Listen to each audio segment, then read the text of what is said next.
Texto siguiente, comienza el capítulo 9, se va a inaugurar el reino, el Señor, miren lo que les dice. De cierto dice que hay algunos aquí que no gustarán la muerte, hasta que hayan visto al reino de Dios venido con poder. De ahí viene el monte de la transfiguración. Jesús tomó a solo 3 discípulos y se lo llevó al monte de la transfiguración. En esos 3 discípulos uno podría decir, ok, eh, la gloria de Dios viene ahí en el monte de la transfiguración, lo van a ver antes que ellos mueran. Pedro fue uno de los que murió prematuramente y va a ese encuentro. Pero él tuvo la oportunidad antes de ver el monte de la transfiguración. Jacobo también. Juan sobrevivió. Pero Jacobo fue el primer discípulo en morir.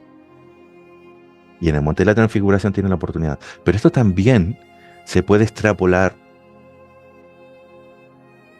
a algo más profundo, que tenga que ver incluso con Apocalipsis. Eh, porque no es la muerte física la muerte principal. Es el cambiar de tu antiguo yo a una vida nueva. El creer y el conocer a Jesús como realmente es. Esa es la nueva vida. Es el pasar de muerte a vida. Ese pasar de muerte a vida, algunos aún muriendo físicamente no lo han experimentado. Y cuando vean el reino de Dios lo experimentarán, pasarán de muerte a vida, aún estando muertos físicamente y aún habiendo resucitado. No han entrado aún en la vida. No han pasado de muerte a nueva vida. Eso también es perfectamente aplicable. Pero en el contexto de este texto nos está hablando de la transfiguración. Capítulo 9, versos 2 al 8. 6 días después Jesús tomó a Pedro, a Jacobo y a Juan, y los llevó aparte solos a un monte alto, y se transfiguró delante de ellos. Y sus vestidos se volvieron resplandecientes, los de todos. Nosotros tenemos la figura de pinturas en nuestra mente donde sale Jesús al medio de Moisés y Elías que se les aparecen, y los discípulos mirando a distancia, vestidos como tal, los otros de blanco. Pero aquí está diciendo que los vestidos blancos son en todos. Incluye a Pedro, a Jacobo, Santiago, que es el mismo, y a Juan.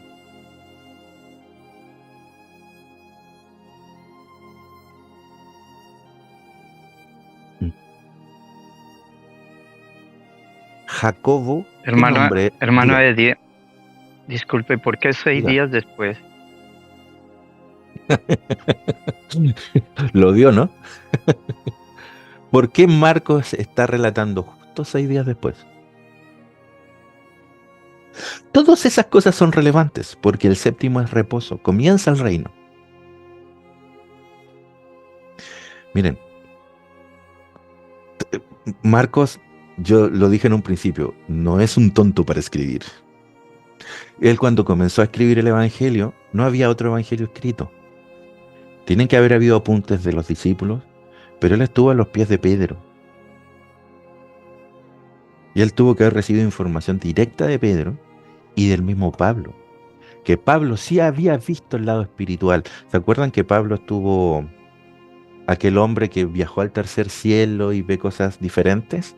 Que Pablo lo dice como en tercera persona, pero es muy probable que se refiera a sí mismo, que él vio cosas, fue llevado a un lugar donde él vio cosas que son distintas. Toda esa información está condensada en el libro de Marcos de una u otra manera. ¿Ustedes se recuerdan la historia que dice que Marcos andaba con, con Pablo en el primer viaje, pero se va, lo deja solo y decide irse?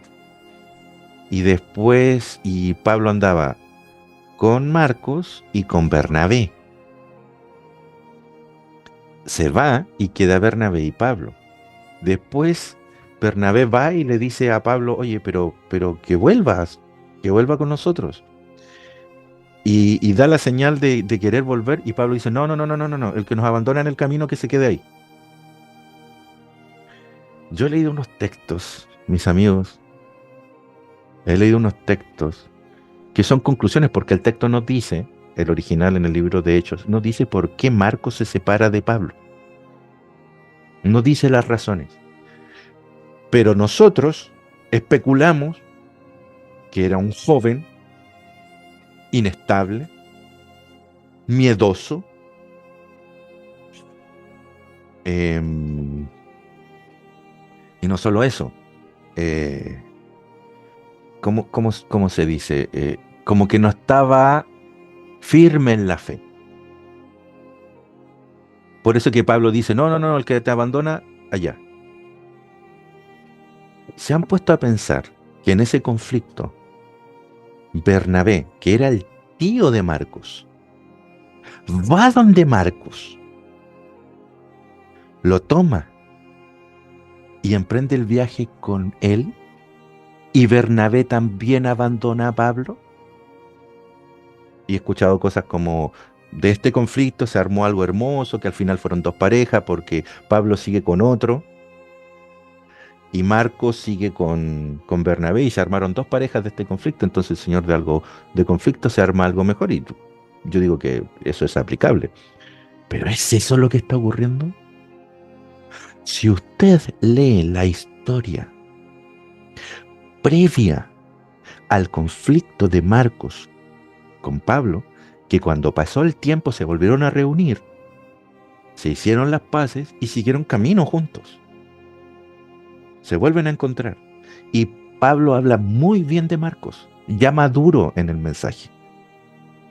Pablo, ya más maduro, habla bien de Marcos y se vuelven a reunir, como que el conflicto se había sanado. ¿Saben lo que había ocurrido? Usted lee la historia anterior y Pablo está hablando con un líder, con un gobernador, no me acuerdo el nombre, los detalles ahí, pero está hablando con un gobernador, con un líder, y en ese momento está con Barnabás y está eh, con Marcos, están los tres. Entonces está hablando con ese líder y ese líder tenía a alguien ahí, como un consejero, que trataba de quitarle la información al gobernador. Pablo decía algo y el otro como que le picaba en sentido contrario y trataba de quitar la información. Entonces Pablo se enojó con ese que estaba ahí y Pablo le dice, quedarás ciego, y lo dejó ciego. Historia siguiente, Marcos se baja. Historia siguiente, Marcos lo deja. Les hago la pregunta, ¿no será que Marcos estaba en desacuerdo con el método de Pablo?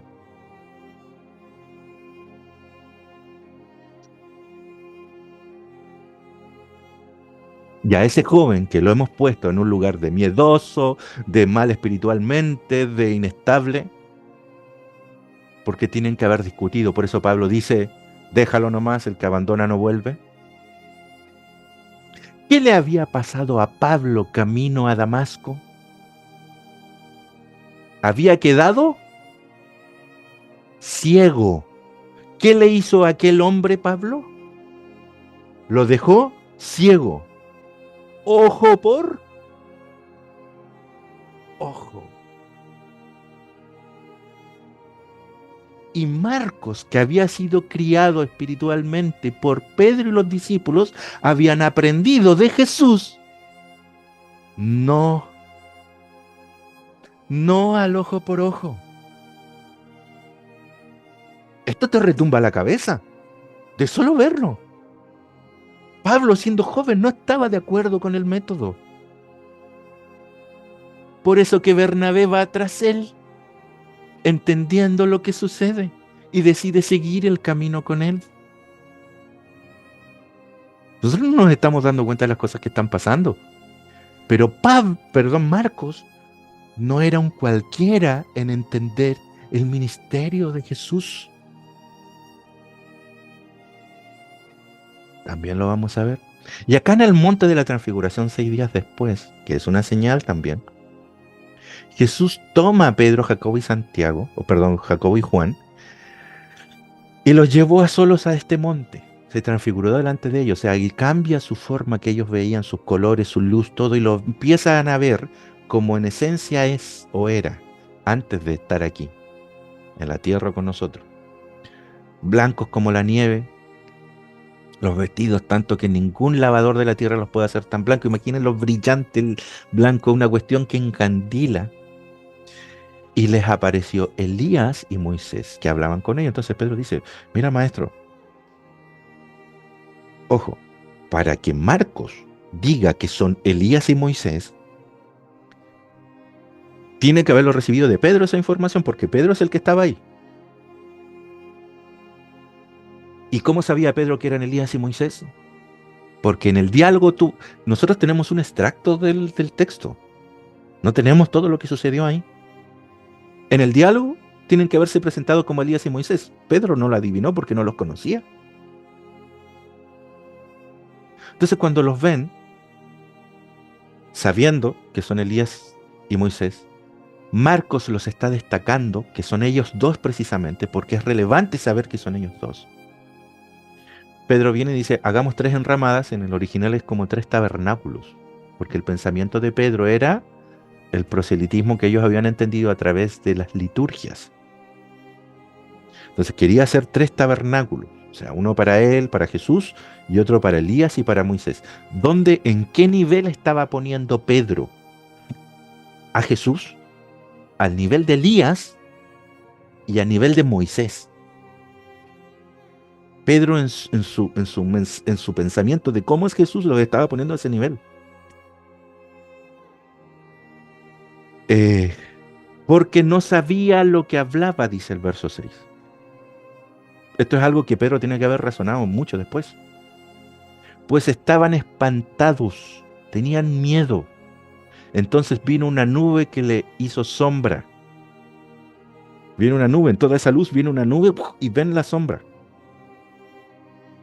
Entonces de la nube, ¿qué viene? Dice acá. Dice, viene una voz ahí que decía, oye, la voz del que clama en el desierto. Uno es el que clama en el desierto, otra es la voz.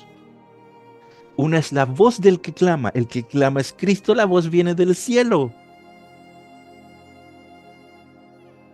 La voz del que clama en el desierto no es Juan el Bautista, es Dios.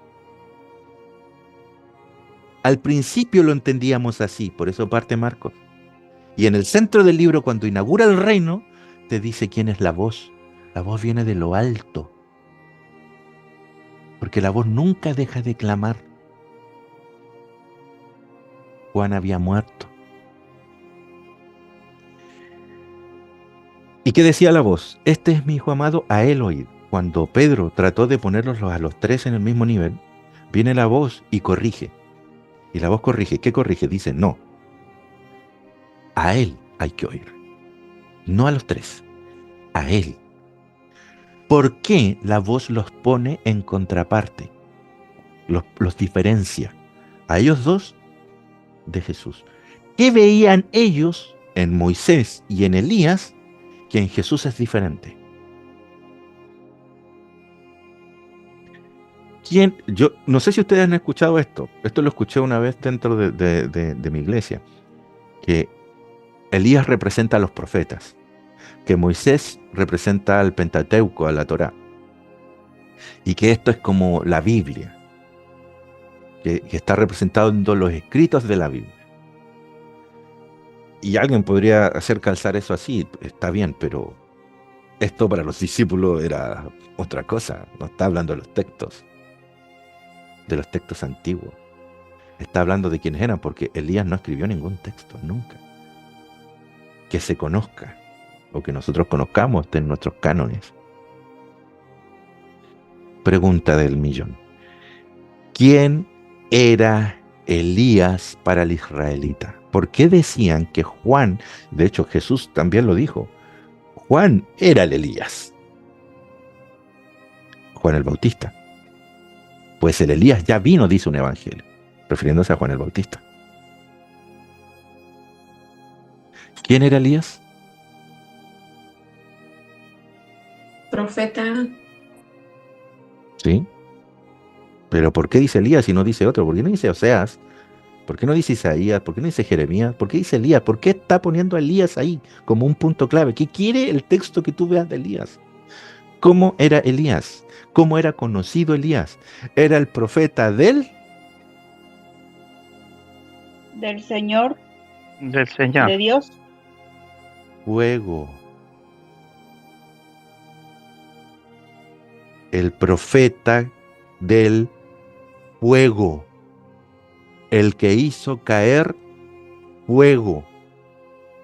Esto es algo que los discípulos tuvieron que madurar, porque en Apocalipsis 13, un texto ya muy posterior, respecto a Marcos, por lo menos 50, 60 años después escrito. Bueno, algunos lo ponen antes de la toma de Jerusalén, que también puede ser factible. Estamos hablando del menos 20 años después del libro de Marcos, si fuese así. El capítulo 13 dice que hay una bestia que para convencer hace descender fuego del cielo. Ya entendían en ese momento, en ese punto, que el fuego del cielo no venía de Dios.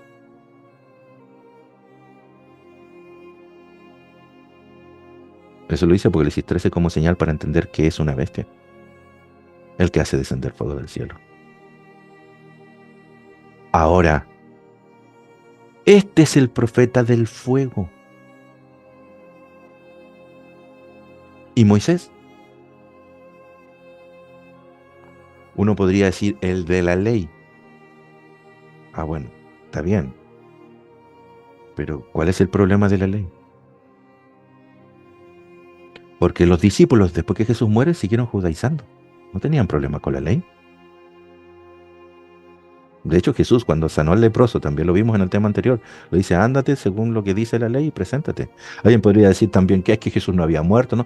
Es que no tiene que ver con eso. ¿Cuál era el problema de Moisés?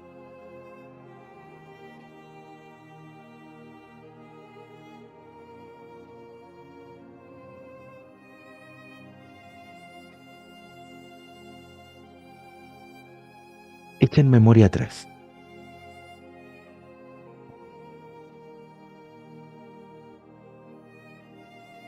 ¿Se acuerdan cuando Moisés era joven y vio a un hebreo pelear con un egipcio? ¿Qué hizo? Mató. Mm. ¿Se acuerdan cuando el pueblo estaba adorando a un ídolo en las faldas del monte Sinai? También. ¿Qué hizo con los 3000? Los Murieron. mató. Los mató. Hizo que sus hermanos levitas, él era levita, Moisés era levita, agarraran espada y mataran a sus hermanos. Le hizo beber el oro. ¿Qué hizo Moisés cuando el pueblo se mezcló con Madián en las fronteras de Madián? Y el pueblo empezó a adorar ídolos y se fueron pasando al lado de Madián. Después traen tanto el adulterio como la adoración de los ídolos, lo traen al campamento israelita.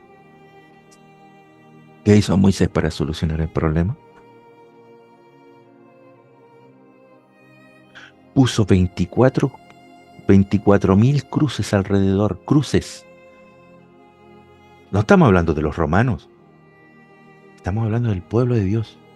24.000 cruces y los crucificó a todos, alrededor del pueblo, a 24.000. Y el libro de Deuteronomio dice que cuando el Señor les da la ley y después empieza a escribir toda la normativa en torno a la ley, que algunos la diferencian como la ley de Moisés, y empieza a escribir toda la normativa, al final del libro, cerca de los últimos 2, 3 capítulos, dice, esta es la ley que es testigo contra ti.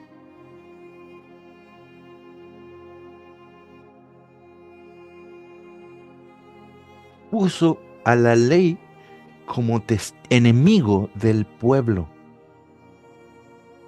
Porque si alguno no sigue al pie de la letra lo que está aquí, que muera. Todo lo solucionaba matando. ¿Qué hizo Elías con los profetas de Baal? Los degolló a todos. Entonces viene la voz del cielo. A todo esto, ¿se acuerdan cuando en Números, creo que el capítulo 11 de Números, cuando había un hombre que recogió leña en sábado y se lo llevan a Moisés? La ley estaba recién ahí en pañales, en su desarrollo. Y le dicen a Moisés, mira, lo vimos recogiendo leña, ¿qué hacemos con él? Y el texto dice que no sabían qué hacer con él porque no estaba escrito. Entonces, ¿qué hacemos si la ley no dice nada de quién sale a recoger leña? Nos hablaba de no ir a recoger maná, pero recoger leña para hacer fuego. Entonces lo ponen ahí. Y Moisés dice, voy a consultar, dice el texto, a Dios. Y el texto dice que Dios le dijo, mátalo. Entonces fueron y le tiraron piedras encima. Dios es la semilla, no es las piedras. Y le tiran piedras encima. Al menos eso dice el texto. ¿Cómo solucionas eso? No, Enio, Diga. una pregunta. Ahí dice que la voz que decía, este es mi hijo amado, a él oí. Yo siempre me preguntaba, ¿cuál fue el motivo que se apareció Elías y Moisés? Y ahora usted hablando de todo esto y lo que hemos aprendido. ¿Será que el motivo de que esa aparición de ellos dos era para mostrar verdaderamente que Jesús era el Hijo de Dios? Porque en ese tiempo y antes de ellos idealizaban mucho a Elías y a Moisés en todos los aspectos, y se corría tras generación todas las maravillas y todo ese tipo de cosas, la ley y todo cuanto nosotros sabemos, y que ese era el motivo para que ellos vieran que a Jesucristo es al que tenían que escuchar, y que dejaran de idealizar a Elías y a Moisés y a cuantos más. ¿Será ese el motivo de la aparición? Sí, usted lo dijo mejor que yo. Ay, Dios, perdón. Eso es. Pues yo siempre me preguntaba, digo, ¿cuál es el motivo ahí? Y ahí está, a él oír. ¿Se acuerda cuando Jesús estaba muriendo en la cruz? Y decía, ¿a quién está llamando? ¿Y qué decía la gente?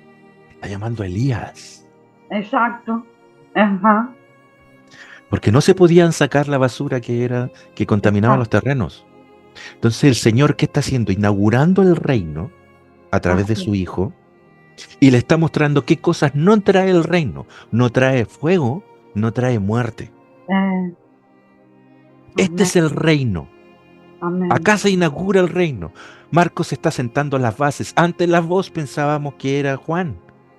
Pero Juan, el Bautista, que le decía, Jesús dijo, él es la reencarnación. No digo reencarnación, lo dije mal. Él es el Elías prometido. Jesús decía eso. Él refiriéndose a ese Juan, porque Juan el Bautista pensaba en el fuego como lo pensaba Elías. Ajá. Él tenía ese pensamiento. Él era como Elías, yo no. No me comparen con Elías.